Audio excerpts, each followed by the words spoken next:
Hello दोस्तों, welcome to बनाएंगे topper के आज की इस वीडियो में हम आपको उदाहरण नंबर 4 से करवाने वाले हैं इसके क्वेश्चंस को।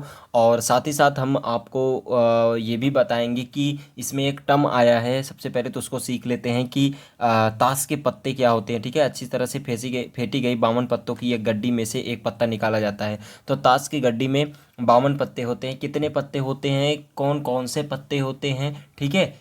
ठीक है, तो उसमें से अगर राजा कितना होता है, जोकर क्या होता है और रानी कितनी होती है, उसमें इक्के कितने होते हैं, सब कुछ आपको अभी मैं आपको बताता हूँ। उसके अंदर आपको सारी चीज़ें समझ में आ जाएंगी।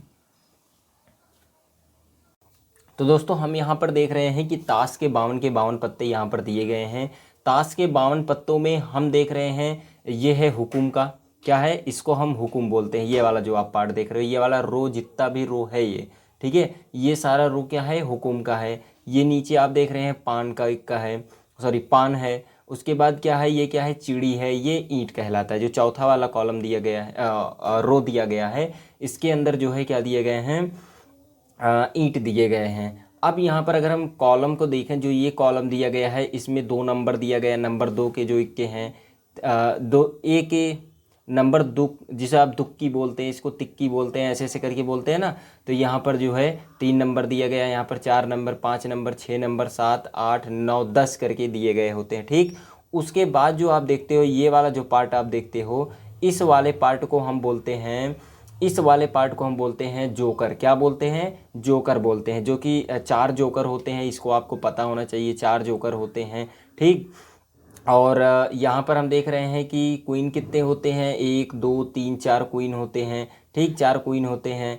और फिर 52 पत्तों में 4 क्वीन होते हैं। और यहाँ पर हम देख रहे हैं 4 क्या होते हैं, किंग होते हैं। कैसे किंग हो जाएगा, तो यहाँ पर 4 किंग होते हैं। और यहाँ पर हम देखना चाहें, जिसे हम इक्का बोलते हैं, ठीक है, ये पान का इक्का हो गया, सॉरी ये हिकुम का इक्का हो गया, ये पान का इक्का हो गया, चिड़ी का इक्का हो गया, ये ईंट का इक्का हो गया। तो इस टाइप से इसका आपको ध्यान ज्ञान रखना है। जैसे मान लो यहाँ पर कह दिया गया है कि हुकुम के कितने पत्ते थे, तो हुकुम के पत्ते आपको गिन लेना है, 1 2 3 4 5 6 7 8 9 10 11 और ये 12 1 13। मतलब हुकुम के भी 13 पत्ते होते हैं, पान के भी 13 पत्ते होते हैं, और जो है आप चिड़ी वाला लाइन देख रहे हैं, इसके भी 13 पत्ते होते हैं। और यहाँ पर हम देख रहे हैं कि ईंट के भी 13 पत्ते होते हैं। तो सारे के सारे पत्तों के बारे में आपने जानकारी प्राप्त की। अब यहाँ पर कह देगा कि हुकुम का किंग कितना होता है, तो हुकुम आप देख रहे हैं, ये वाला पहला वाला रो हुकुम है। आप लिख लीजिए एक जगह पर, हुकुम क्या है, चिड़ी क्या है। तो ये क्या हो जाएगा, ये हुकुम है। तो हुकुम के कितने जोकर होते हैं, तो आप बताना है, 1 होते हैं। किंग कितने होते हैं, तो 1 किंग होता है। हुकुम का क्वीन क्या होता है, कितने होते हैं, 1 होते हैं। और यहाँ पर आप देख रहे हैं इक्का कितने होते हैं, 1 होते हैं। तो इस टाइप से आपको सारी की सारी जानकारी होनी चाहिए, जो कि आप देख रहे हैं। एक रो को अगर आप समझ जाते हैं कि इसके अंदर क्या है, बाकी आपको उसके आगे हुकुम को हटा करके पान लगाना है, पान को हटा कर चिड़ी लगा दो, चिड़ी हटा करके ईंट लगा दो। उसके बाद सारी की सारी चीज़ें वही की वही रहेंगी। ठीक है, जैसे कह दिया जाए ईंट के कितने पत्ते होते हैं, तो ईंट के गिन लो आप, यहाँ पर कुल के 13 के 13, टोटल 13 पत्ते होते हैं, 13 पत्ते आप लिख लो। बहुत ही बेसिक सा मैथ है, अगर इसको आप कंप्लीट कर ले जाते हो तो बहुत ही आराम से ये क्वेश्चन आपके बन जाएंगे। इतनी जानकारी होने के बाद ही आप किसी भी क्वेश्चन को बहुत ही आराम से आप क्वेश्चन को कर पाओगे। ठीक है ना, इतनी जानकारी तो आपको बेसिक बेसिक जानकारी इसकी होनी चाहिए। बाकी खेलो चाहे मत खेलो, कुछ लोग कहते हैं आप अगर खेलना नहीं जानते तो ये आता नहीं है, बिल्कुल भी नहीं, ऐसा कुछ नहीं है। आप इसमें से सिर्फ इतनी जानकारी ही काफ़ी होती है। ठीक है ना, चलिए बढ़ते हैं नेक्स्ट क्वेश्चन पर। मुझे लगता है आपको सारी चीज़ें उसमें कॉन्सेप्ट जो है सारी चीज़ें समझ में आ गई होंगी। और एक कॉन्सेप्ट इसमें और रह रहा है, जो कि है आपका, मैं थोड़ा सा आपको यहाँ पर समझा देता हूँ कि क्या चीज़ है वो।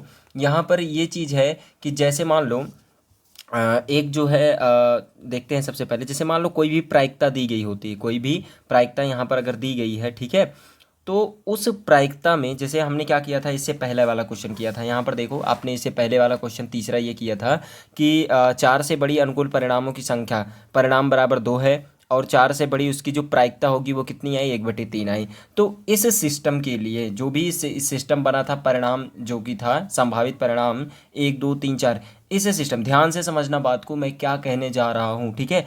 तभी इसलिए थोड़ा सा इसमें टाइम देना पड़ेगा आपको, तभी सीखोगे इस बात को। देखो परिणाम क्या दिया गया, 1 2 3 4 5 6, इस परिणाम से ही जो ये दिया गया, मान लीजिए कि एक पासे को एक बार फेंकते हैं, तो इस पासे को एक बार फेंकने से जो परिणाम हमको प्राप्त किया और जो दो प्रायिकताएं हमको प्राप्त की, ध्यान से समझना, ये जो दो प्रायिकताएं हमने प्राप्त की, इन प्रायिकताओं का योग हमेशा किसके बराबर होता है? एक के बराबर होता है। कितने के बराबर होता है? एक के बराबर होता है। ध्यान से समझना इस बात को। जैसे प्रायिकता दी गई थी 4 से बड़ी, 4 से बड़ी, तो 4 से बड़ी की अगर दी गई है तो वो कितनी हो जाएगी? 4 से बड़ी के लिए कितना आया? 1/3 आया। और 4 से छोटी या बराबर के लिए पी, 4 से छोटी और उससे बराबर के लिए कितना आया? देखो, इसके लिए प्रायिकता आई थी कितनी? 2/3, 2/3। ठीक, बात को समझना, यहाँ पर ये छोटी बड़ी के निशान को मत देखना, बस बात को समझो क्या कह रहे हैं। 1/3, 2/3, तो इनका जब भी योग होगा, ठीक है, P4 जो कि बड़ा है प्लस P4 से छोटा और बराबर, ठीक, इसकी जो भी योग होगा वो क्या होगा? हमेशा एक के बराबर होगा। मतलब किसी एक सिस्टम के लिए जो भी प्रायिकताएं निकाली जाएंगी, उन सारे के सारे प्रायिकताओं का योग हमेशा क्या होगा? एक के बराबर होगा। तो ये हो जाएगा 3 बराबर आ जाएगा 1 के। ठीक, ये समझ में आया। एक तो और हम करवा देते हैं आपको, ठीक है ना, एक और हम करवा देते हैं। जैसे यहाँ पर जो है उदाहरण नंबर 2 हमने किया था। उदाहरण नंबर 2 में 3 पार्ट आए थे। कितने पार्ट आए थे? 3 पार्ट। घटना ए के, घटना बी का, घटना सी के लिए, ठीक है ना। तो ए के लिए क्या आया था? पीले के लिए आया था 1/3 प्लस नीले के लिए 1/3 प्लस लाल के लिए 1/3। तो यहाँ से आ जाएगा 3, लासा आ जाएगा। इसको जब आप सॉल्व करोगे तो ये आ जाएगा 3। इसको जब आप जो है निकालोगे तो यहाँ से आ जाएगा 1 के बराबर। देखो, किसी एक सिस्टम की जितनी भी प्रायिकताएं निकाली जाएंगी वो सारी की सारी प्रायिकताएं 1 के बराबर होती है।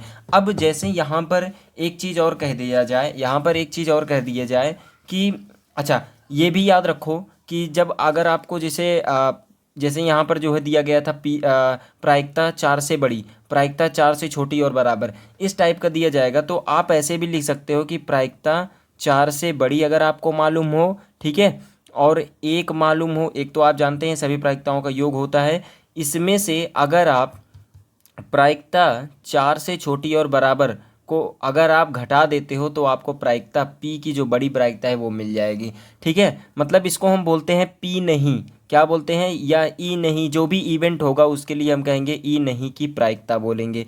ठीक है, जैसे PE बराबर हो जाएगा यहाँ से 1 माइनस PF के बराबर होगा। ठीक है ना, कोई एक इवेंट यहाँ से लिया गया है, कोई इवेंट यहाँ से लिया गया है, इसमें से 1 माइनस हम क्या कर देंगे? PF की प्रायिकता कर देंगे तो हमको PE की प्रायिकता आ जाएगी। ठीक, तो P नहीं किसके बराबर होता है? P नहीं क्या होगा? जब हम एक में से PE को घटा देंगे, क्या करेंगे? जब हम PE में से PE को घटा देंगे, PE नहीं में से PE को घटा देंगे, वो भी एक में से, तो हमको P नहीं की प्रायिकता हमको यहाँ से मिल जाएगी। और एक बात इसमें और सीखने वाली थी, हमने बताया जो कि हम अगर आपको PE नहीं पता है, एक तो मालूम है माइनस PF पता है, तो आप क्या कर सकते हो? PF पता है आपको और यहाँ से 1 पता है, तो इस दोनों को एक में से इसके घटा दोगे तो आपको PE मिल जाएगा। ठीक है, उसी तरीके से और जैसे ई नहीं आपको ज्ञात करना है, ई नहीं ज्ञात करना है तो 1 में से पी हाँ मतलब प्रायिकता होने वाली प्रायिकता जो है उसको घटा दो, P नहीं की मतलब इवेंट जो नहीं हो रहा है उसकी क्या प्रायिकता है वो पता चल जाएगी। अभी हम एक दो उदाहरण करेंगे, इसी का उदाहरण करेंगे तो आपको क्लियरली समझ में आ जाएगा।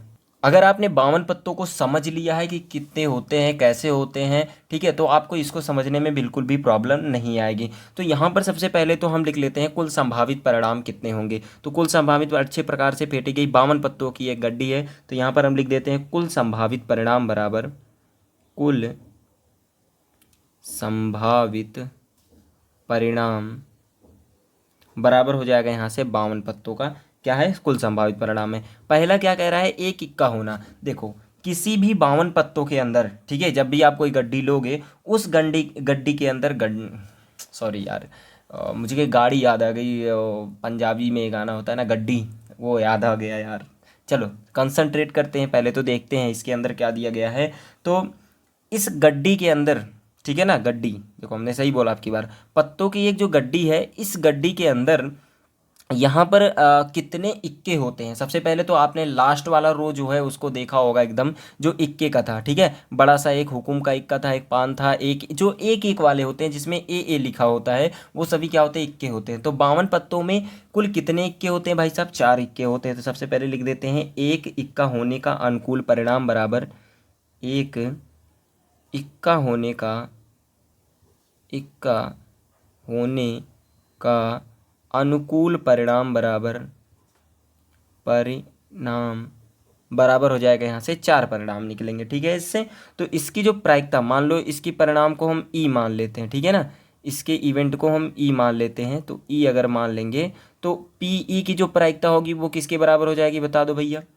ई की प्रायिकता किसके बराबर हो जाएगी बताओ। अनुकूल परिणाम बताए कुल संभावित परिणाम कितने हैं, यहाँ से 52। ठीक है ना, 4 एकम 4, 4 एकम 4, 4 3 12, 1 बटे हो जाएगा यहाँ से 13। ये हो जाएगा आपका आंसर। ठीक है, अब यहाँ पर दूसरी चीज़ आपको ये ज्ञात या ये आपको पता होनी चाहिए कि इक्का ना होने की प्रायिकता क्या होगी। मतलब ये जो इक्का हमने लिखा है इसके बार होने की, बार का मतलब नहीं होता है, ठीक है, ई नहीं की क्या प्रायिकता होगी, इसको हमको फाइंड करना है। तो यहाँ पर हम लिखेंगे, हमने आपको फार्मूला बताया अभी को कि ई नहीं की प्रायिकता या पी ई नहीं की प्रायिकता अगर आपको ज्ञात करनी है तो एक में से आपको पी हाँ को घटा देना है, पी नहीं की प्रायिकता आ जाएगी। ठीक, तो यही चीज़ करना होता है कि एक का नहीं होने की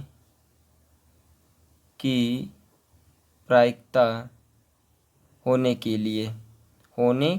लिए प्रायिकता पी ई नहीं, ठीक है, बार लगा दोगे तो वो नहीं हो जाएगा। तो इसमें से हम क्या करेंगे, 1 में से पी हाँ को घटा देंगे, ठीक है ना, पी हाँ को घटा देंगे, 1 - 1/13। तो इसमें से घटाएंगे 13 एकम 13 में से 1 जाएगा, कितना है 12, 12 बटे आ जाएगा 13। ये क्या हो जाएगा आपका आंसर। ठीक है, बहुत ही इजी सा क्वेश्चन होता है, एकदम सिंपल और इजीएस्ट क्वेश्चन है ये सब चीज़ें। ठीक है, अगर आप एक बार समझ लिए तो कुछ भी दिक्कत इसके अंदर नहीं आने वाली। चलिए बढ़ते हैं क्वेश्चन नंबर 5 पर। यहाँ पर क्वेश्चन दिया गया है कि उदाहरण नंबर 5, दो खिलाड़ी संगीता और रेशमा टेनिस का एक मैच खेलते हैं। यह ज्ञात है कि संगीता द्वारा मैच जीतने की प्रायिकता 0.62 दी गई है, रेशमा द्वारा जीतने की क्या प्रायिकता। बिल्कुल आसान सा है, 1 में से आप क्या करोगे, संगीता द्वारा जो मैच जीतने की प्रायिकता है उसको घटा दोगे, तो 1 माइनस पी एस कर दो, रेशमा यस से संगीता, सॉरी फिर से एक बार समझो। इसके अंदर आपको क्या करना है, सबसे पहले तो रेशमा द्वारा जीतने की क्या प्रायिकता ये आपको ज्ञात करनी है, और संगीता द्वारा प्रायिकता आपको ज्ञात है। तो 1 में से पी एस फॉर संगीता को अगर हम घटा देंगे, जीतने की प्रायिकता 1 में से घटा देंगे तो हमको रेशमा के जीतने की प्रायिकता आ जाएगी। तो इस बात को हम लिख लेते हैं। अब यहाँ पर दिया गया है कि संगीता घटना को व्यक्त करती है बराबर यस, रेशमा घटना को व्यक्त करती है आर से। ठीक है, अब यहाँ पर जो प्रायिकता है संगीता के जीतने की प्रायिकता कितनी है तक हुई, ठीक है ना, तो कितना है 0.62 है। ठीक है ना, अब हम क्या करेंगे, यहाँ पर अगर हम देखें तो याद करना है, तो 1 माइनस आपको क्या करना है, पी एस कर देना है। ठीक है ना, पी एस कर देना, तो 1 - 0.62 घटा दोगे तो ये आ जाएगा आपका ये आ जाएगा 8, और ये आ जाएगा 9 बचेगा, 3 आ जाएगा, तो यहाँ से आ जाएगा 38। ठीक है ना, तो 0 पॉइंट कितना आ जाएगा 38, ये क्या हो जाएगी, रेशमा के जीतने की प्रायिकता आ जाएगी। बहुत ही आसान सा होता है। ठीक है ना, आगे बढ़ते हैं उदाहरण नंबर 6 पर। यहाँ पर दिया गया है कि उदाहरण नंबर 6, सविता और हमीदा, ऐसा ऐसा नाम रख देते हैं यार, सविता और हमीदा 2 मित्र हैं। इसकी क्या प्रायिकता है कि पहला दिया गया है दोनों क्या है, दोनों के जन्मदिन भिन्न भिन्न हो। ठीक है, और दूसरा दिया गया है का जन्मदिन एक ही हो। पहले ध्यान से समझना इस बात को।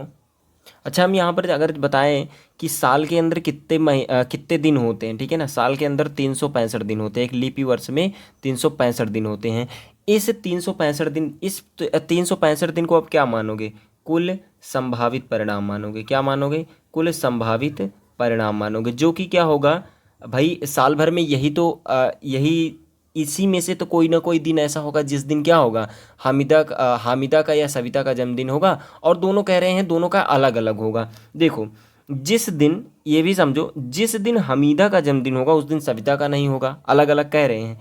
जिस दिन सविता का जन्मदिन होगा उस दिन हामिदा का नहीं होगा। ठीक है, तो इस टाइप से अलग अलग पार्ट में ये बटा हुआ है। मतलब जैसे कह सकते हैं कि इसका जन्मदिन जिस दिन होगा उस दिन इसका जन्मदिन नहीं होगा, जिस दिन इसका होगा उस दिन इसका नहीं होगा, मतलब एक को घटाया जाएगा। ठीक है ना, मतलब उस एक दिन को हम छोड़ देंगे जिस दिन क्या होगा, हामिदा का जन्मदिन होगा, बाकी के जितने भी सारे के सारे दिन आएंगे उस दिन सविता का जन्मदिन होगा। ठीक है ना, अभी क्वेश्चन देखते हैं कि क्या कह रहा है। ये तो मैंने एक रफली कहा है। पहला क्या कह रहा है, पहला ये कह रहा है दोनों के जन्मदिन भिन्न भिन्न हो। अगर दोनों के जन्मदिन अलग अलग होंगे, जब हम सविता का निकालेंगे तो हामिदा के जन्मदिन एक दिन को घटा करके लिखेंगे, ठीक है, जो अनुकूल परिणाम आएंगे मतलब 364 दिन आएंगे। फिर अगर हम बात करेंगे हामिदा के लिए तो इसके एक दिन का जो जन्मदिन होगा उसको घटा करके लिखेंगे, क्योंकि बाकी के सारे दिन क्या होगा, उसी के अंदर हामिदा का जन्मदिन आएगा, ठीक है ना। इसीलिए हम लिखेंगे यदि हामिदा का जन्मदिन सविता के जन्मदिन के अनुकूल परिणामों की संख्या बराबर की संख्या आपको ज्ञात करनी है। यहाँ पर हम ज्ञात कर लेते हैं। सबसे पहले आ जाएगा यहाँ से, देखो 365 में से क्या करेंगे, एक को घटा लेंगे 364। इस 364 दिन में जिस दिन जो है हामिदा का रहेगा, ध्यान से यार समझो, इसी बात को इस क्वेश्चन में पकड़ना है कि जिस दिन हमीदा का जन्मदिन रहेगा उस दिन सविता का नहीं रहेगा, तो एक दिन को उसको हटा देते हैं, जिस दिन हमीदा का रहेगा उसको हटा देंगे, तो बचे कितने दिन, 364 दिन। वही क्या होगा, सविता का जन्मदिन आएगा। अब हम इसीलिए दोनों को हमने लिखा है, हमीदा का भी जन्मदिन अगर चाहिए तो सविता के जन्म एक दिन को हटाएंगे, बाकी का 364 दिन वो क्या होगा, हमीदा का जन्मदिन होगा, ठीक है ना। तो उसी बात को हम यहाँ पर लिख रहे हैं, 364 इसीलिए हमने लिखा है, ठीक है ना। ध्यान से समझ लेना इस बात को। अच्छा, इसकी प्रायिकता क्या होगी, अगर हम इसको ई मान लेते हैं तो इसकी प्रायिकता क्या होगी, पी ई की प्रायिकता क्या होगी बताओ, 364 और कुल परिणाम कितने हैं, 365, ठीक है ना। तो ये क्या हो जाएगा, आपका आंसर आ गया, ठीक, पहला आंसर आ गया। दूसरा क्या कह रहा है कि जन्मदिन एक ही हो, मतलब का जन्मदिन एक ही हो। जब एक ही जन्मदिन होगा तो मतलब दोनों के लिए क्या आएगा, दोनों बराबर बराबर आएंगे, मतलब कहना 365 दिन बराबर आ जाएगा। 365 दिन में से ही 365 दिन नहीं, इसको थोड़ा सा और समझना है कि क्वेश्चन थोड़ा सा और देखो, कायदे से देखो।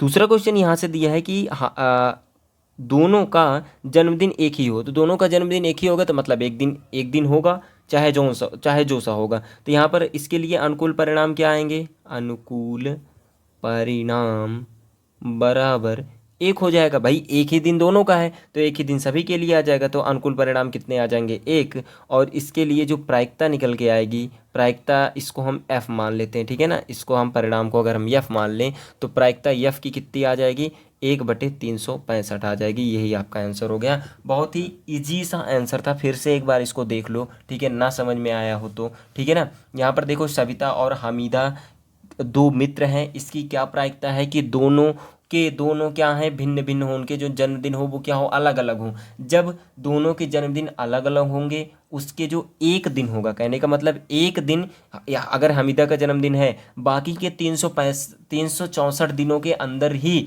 सविता का जन्मदिन आएगा, इससे पहले तो आएगा नहीं। और वही केस अगर हम सविता के लिए लगा दें, जिस दिन सविता का रहेगा बाकी के 64 दिनों में क्या होगा, हमीदा का जन्मदिन आएगा। ये बात आपको क्लियर होनी चाहिए। अगर ये बात आपने जान ली तो यहाँ से हम क्या करेंगे, जन्मदिन के कुल अनुकूल परिणाम कितने आएंगे, पहले के लिए कि दोनों का जन्मदिन भिन्न भिन्न हो, अलग अलग होने के लिए 364 दिन आ जाएंगे। किसके लिए, दोनों के लिए, कि दोनों का जन्मदिन क्या है, अलग अलग है, ठीक है। 364 दिन आया, 364 में से 365 कर देंगे, दोनों के लिए जो प्रायिकता आएगी वो यही आएगी, ठीक। अब देखो अनुकूल परिणाम क्या आएगा, एफ बराबर कितना हो जाएगा, 1 हो जाएगा। इसके लिए दूसरे के लिए क्यों होगा, क्योंकि दोनों का जन्मदिन एक ही हो, मतलब एक ही दिन पड़ेगा, तो अनुकूल परिणाम कितने हो गए, एक, और अनुकूल परिणाम एक हो गया और संभावित परिणाम 365। तो हमने क्या किया, अनुकूल परिणामों की संख्या बटे संभावित परिणाम, दोनों को बटे कर दिया, ये आ गया आपका दूसरा। और यहाँ से एक चीज़ और आप देखना कि जब आप इन दोनों को जोड़ोगे, जोड़ कर देख लो, तो बटे में आ जाएगा कितना,